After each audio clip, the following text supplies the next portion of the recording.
আসসালামু আলাইকুম। আজকের হেডলাইন সবাই জানেন, ব্রেকিং নিউজ। আপনার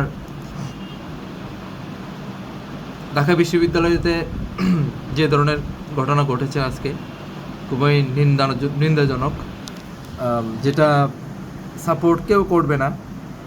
আপনি দেশ স্বাধীন করার নামে ছাত্রদের হাতে যদি একটা লাঠি তুলে দেন বা ছাত্রদের হাতে যদি আইন তুলে দেন, বা ছাত্র বলবো না, যদি মানে ছাত্র নামই যাদের মানুষজনের কাছে যদি কোনো কিছু অস্ত্র তুলে দেন, মানুষ হত্যা করার রাইটস তুলে দেন, তখন তো আমি আপনি সবাই কেউ নিরাপদ নয়। সেটা হতে পারে চোর ডাকাত, সে যে হোক না কেন, সেটার জন্য আইন আছে। আইন হাতে তুলে নেওয়ার জন্য বরাবরের মতোই আইন উপদেষ্টাগণ কিছু কথা বলে রেখেছেন। আজকে আমার লাইভে কিছু বক্তব্য বা আমার কিছু পার্সপেকশন উল্লেখ করব। সেটা হলো যে আমি কিছু নিউজ দেখতে পাচ্ছি ঘন্টাখানেক আগের। সেটা হচ্ছে যে আপনার আবেগের বসে পিটাইছে বলছে। প্রত্যেক অভিযুক্তের মধ্যে যারা যারা আছেন তাদের মধ্যে যিনি যার মোবাইল চুরি হয়েছে, তাকে ভাত খাওয়াইয়া, ডাল ভাত খাওয়াইয়া তাকে মানে পুরা তার দুনিয়া থেকেই তাকে শেষ করে দিয়েছে। তোর মধ্যে আমি একটা কথা বলতে চাই, সেটা হলো যখনই কোনো ঘটনা ঘটে না কেন, মানে অনেকগুলো ছাত্রের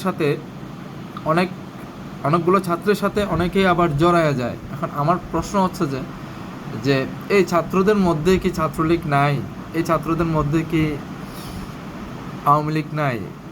এই ছাত্রদের মধ্যে কি জামাত, শিবির, বিএনপি ওরা কেউ নাই? নাকি ওরা খুবই নিরপেক্ষ?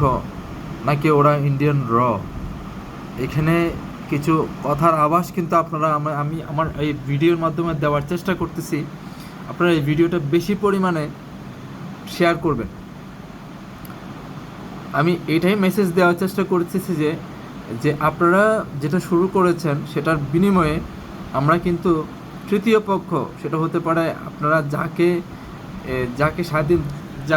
যাকে পরাস্ত করার জন্য, যার স্বৈরাচারী সরকার হিসেবে যাকে আপনারা নাম দিয়ে তাকে দেশ থেকে তাড়াইছেন, এক প্রকার বলতে পারেন, স্বাধীন করেছেন বলতে পারেন। খুশি হয়ে এমন কোনো মানুষ নাই যে দেশের রাস্তায় নেমে আনন্দ করে নাই, দেশের পতাকা উড়ায় নাই। তার মাধ্যমে আমরা কি পাইলাম, সেটা হলো আজকের যে ঘটনা। এরই মধ্যে আরও অনেক কিছু ঘটেছে, তবে আজকের ঘটনার মাধ্যমে কিছু পক্ষ, তৃতীয় পক্ষ, বা হতে পারে সে আওয়ামী লীগ, সেটা হতে পারে সে ছাত্রলীগ, অনেক পক্ষরাই কিন্তু এখন নীরব ছিল এতদিন, আজকে কিন্তু সজাগ হয়েছে। তারা সুযোগ পেয়েছে, মেধাবীরা হত্যা করেছে। এখন আসলে মূলত মেধাবীরা হত্যা করেছে। আপনি আসলে যখন এই ধরনের ঘটনা ঘটবে তখন বিশ্বাস করেন, তখন তাদের মধ্যে ওই মেধাটা কাজ করবে না, তাদের মধ্যে ওই বিবেকটা কাজ করবে না, আবেগটাও কাজ করবে না। তবে এখানে বলা হয়েছে যে আবেগের বসে সে পিটাইছে, আবেগের বসে সে খুন করছে বা মারছে। যাই হোক, আমি বলবো এখানে তাদের উচিত ছিল সরাসরি এটা পুলিশের হাতে তুলে দেওয়া। সে হোক মেধাবী, সে হোক চোর, সে যে হোক না কেন, বাট নাগরিক অধিকার, আইনের অধিকার তুলে নেওয়ার ক্ষমতা তাদেরকে দেওয়া হয়নি। ঠিক আছে? তো সবাই আইন হাতে তুলে নেবেন না, কারণ আইন হাতে তুলে নেওয়ার ক্ষমতা আপনাকে দেওয়া হয়নি।